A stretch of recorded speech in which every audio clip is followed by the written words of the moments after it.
Saludo a la diputada nacional Margarita Stolbizer. Margarita, ¿cómo le va, diputada? Buen día. Buen día, ¿qué tal? ¿Cómo les va? Muy bien, ¿va a haber quórum hoy en la Cámara de Diputados? Porque hoy se reelige a... Hola. ¿Me escucha, diputada? Yo no les escucho, ¿eh? ¿Ahí me escucha? Ahora sí. Le preguntaba, diputada, buen día, ¿no? ¿Va a haber quórum hoy en la Cámara de Diputados? Hoy se reelige a Cecilia Moró y ahí se tratan algunos proyectos, ¿no? Sí, a ver, hay convocadas dos sesiones por separado. Una es la sesión llamada la sesión preparatoria, en la cual se eligen las autoridades de la Cámara, todas las autoridades de la Cámara. La otra es una sesión especial que está convocada para 2 horas más tarde, digamos. Bueno, ayer todos saben que lamentablemente creo que la presidenta de la Cámara ha tomado una decisión, me parece que entre las cuestiones más graves, porque es una decisión arbitraria, que no corresponde en ningún punto de vista, en el peor de los momentos, porque la verdad que haber tomado esa decisión justamente en el día de ayer, en la víspera prácticamente de tener que ser reelecta como presidente de la Cámara, bueno, pone un obstáculo realmente muy grande. Para que se entienda, lo que hace la presidenta es, después de un fallo, a ver, perdón que no quiero generar confusión, sino tratar de aclarar cómo son las cosas, ¿no? El año pasado la Corte resolvió declarar la inconstitucionalidad de una ley sancionada en el 2006 y establecer una nueva composición para el Consejo de la Magistratura.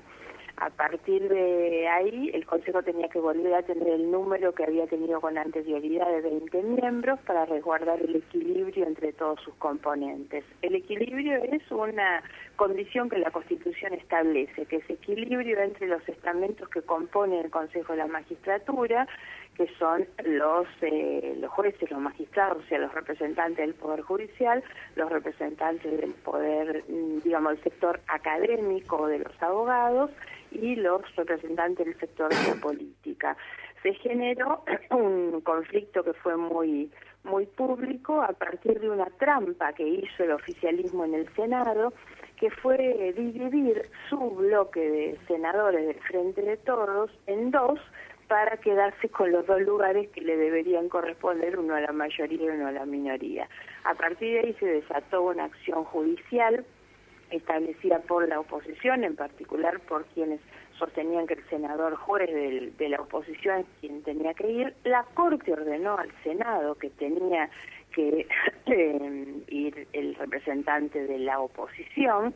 La presidenta del Senado, la señora Kirchner, desobedece el fallo de la Corte y entonces, como una cuestión de, yo digo, bueno, sigamos con la trampa, sigamos con las picardías, digamos, como la Corte le dice que no puede ir el miembro que ellos habían designado, entonces lo que hacen es plantear una acción ante la justicia para que no vaya el representante o la representante, en este caso la diputada Reyes, que tenía que ir por la oposición en la Cámara de Diputados.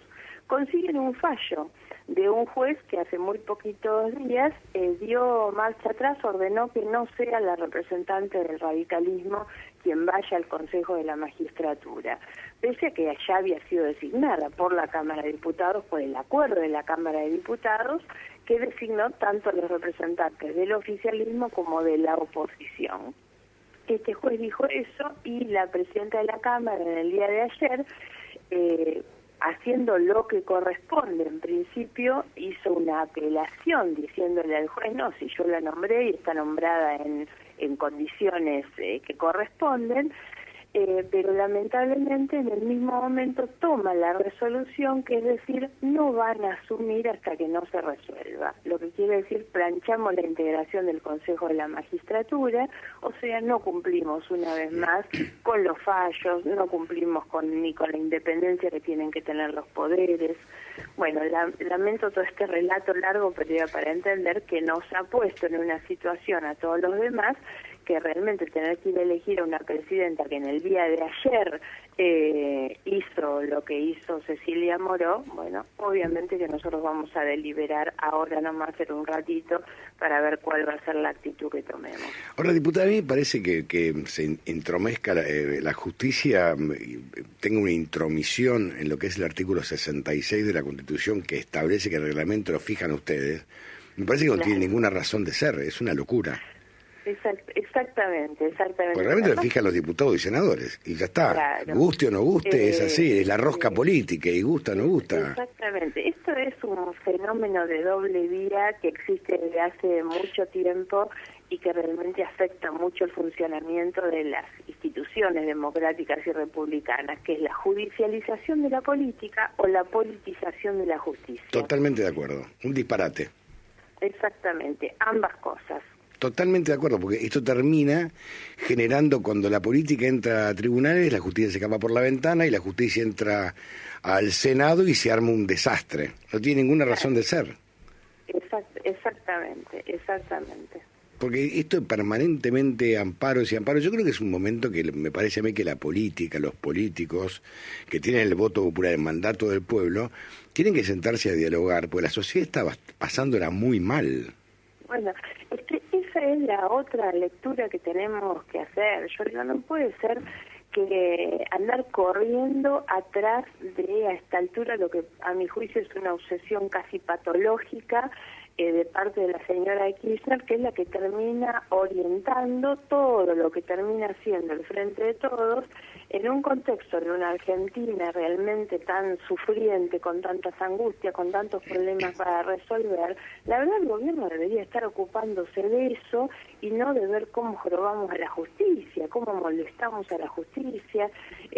Realmente es muy, muy preocupante la situación. Esto tiene que ver, sin duda, con que la estrategia del Frente de Todos atrás de la señora Kirchner es la impunidad y el estado de nervios, de locura en la que han entrado tiene que ver obviamente con que están muy cerca de algunos fallos judiciales que seguramente le van a ser adversos. Yo tengo la convicción que la señora Kirchner va a ser condenada en alguna de las causas en las que está siendo juzgada, y bueno, por lo tanto están buscando influir sobre el organismo que es el encargado de seleccionar, designar y también remover los jueces, obviamente, y en un ataque desenfrenado contra el funcionamiento del Poder Judicial.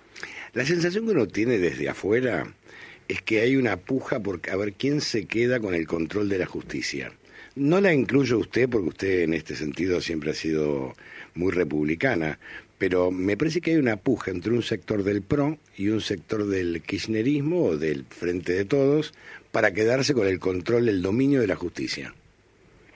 Sí, esto tiene, digamos, que tener una lectura más profunda, ¿no? Que es el por qué o para qué. ¿Para qué? Claro, la pregunta es ¿para qué? Claro, exactamente. Para impunidad, no tenga duda que es por impunidad. Exactamente, el manejo de las causas judiciales, el manejo de los jueces, no es en esto un tema simplemente de ocupación de espacios o de sillones.